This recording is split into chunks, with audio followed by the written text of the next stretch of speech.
জানি না আপনারা কিয়ামত দেখছেন কিনা, আমি কিয়ামতের আলামত দেখছি। এই দেশে মানুষ এত থাকা সত্ত্বেও আমাদের পাশে কি কেউ নেই? আমরা কাউকে পাবো না? আপনাদের সাংবাদিক কাছে আমাদের এই ধরনের প্রশ্ন আছে। আমার আসলে এই মুহূর্তে স্কুলের বারান্দায় থাকার কথা ছিল, কিন্তু আমরা স্কুলের বারান্দায় থাকতে পারি না। আমরা ছেলের বউয়ের পাশে দাঁড়িয়ে থাকি, আমরা অপেক্ষার পড়ার করি। আমাদের পাশে সরকার আমাদের পাশে আসে না এখন পর্যন্ত। আমার ছেলে সামিউল করিম প্রথম দিন যে ঘটনাটা ঘটে আর কি, ওই দিন আমি প্রতিদিনের ভিতরে তাকে সকালে স্কুলে দিয়ে আসি। ঠিক ছুটি হওয়ার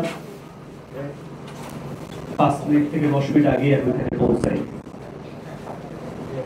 তো আমি দেখতেছি ওই দিন 10 মিনিট লেট হচ্ছে, তারপরও গেটে দাঁড়িয়ে আছে। তো আমি দেখতেছি যে আমার ছেলেটা আসতেছে, যেতে আসতেছে। তো এসে আমার থেকে ঠিক 5-7 অ্যাঙ্গেল এসে দাঁড়াইছে, দাঁড়ায় কিছু বলতেও পারেনি, অমনি বিমানটা বিধ্বস্ত হয়। হওয়ার পরে পরেই ও লুটে পড়ে এখানে। আমি বাবা হিসাবে শুধু একটাই চিৎকার দিচ্ছি, আল্লাহ আমি জানি না আপনারা কিয়ামত দেখছেন কিনা, আমি কিয়ামতের আলামত দেখছি। আপনারা শুনছেন কোরবানি কিভাবে হয়, এগুলো ওয়াজ নসিহতে আমরা শুনছি, কিন্তু আমি নিজের চোখে আমার ছেলে কোরবানি দেখছি এবং রক্ত দেখছি। যে রক্তের কত আমি এখনো বুঝতে পারি না ভাই।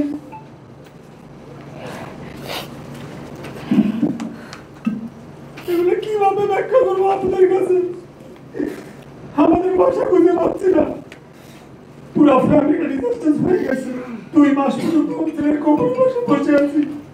ঢাকা শহরে আসছি গত পরশুদিন। এসে কি করবো, কোথায় যাবো কিছু বুঝতে পারতেছি না। আমাদের মনে কোনো কিছু সাথ দেয় না। এই দুনিয়াতে আমরা জ্বলন্ত লাশ হিসাবে বেঁচে আছি। এই পরিস্থিতি যদি আমাদের পাশে আপনারা না দাঁড়ান, কারা দাঁড়াবে? আপনাদের মানবতার কাছে আমাদের এই প্রশ্ন। আপনাদের তো শিশু সন্তান আছে, আপনাদের ছেলে মেয়ে আছে, তাদের নিয়ে আপনারা স্কুলে যান, কিন্তু সকালে আমরা স্কুলে যাই না। সকালে আমরা ঘরেই বসে থাকি। এখন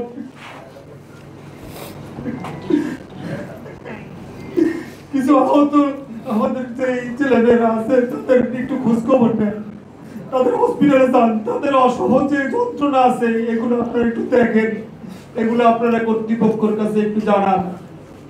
এই দায়ভার কেউ আপনার বিমান কর্তৃপক্ষ, তারপরে সরকার আছে, এদের উপরেই পত্রায়। তো এরা কি করতেছে আসলে আমাদের পাশে এই 2টা মাসে কি খবর দিছে? আমরা শুধু ওই দিন সিএমএস থেকে শুধু লাশের একটা কপি পাইছি, এই ছাড়া কিছুই পাইনি। আমরা নিহতরা চলে গেছি আমাদের সেই কবর ছেলের দাফন করতে। এরপর থেকে আর আমাদের সাথে তেমন সরকারের সাথে কোনো যোগাযোগই হয় না। দেশে দেশে সবার সাথে দ্য নিউজ।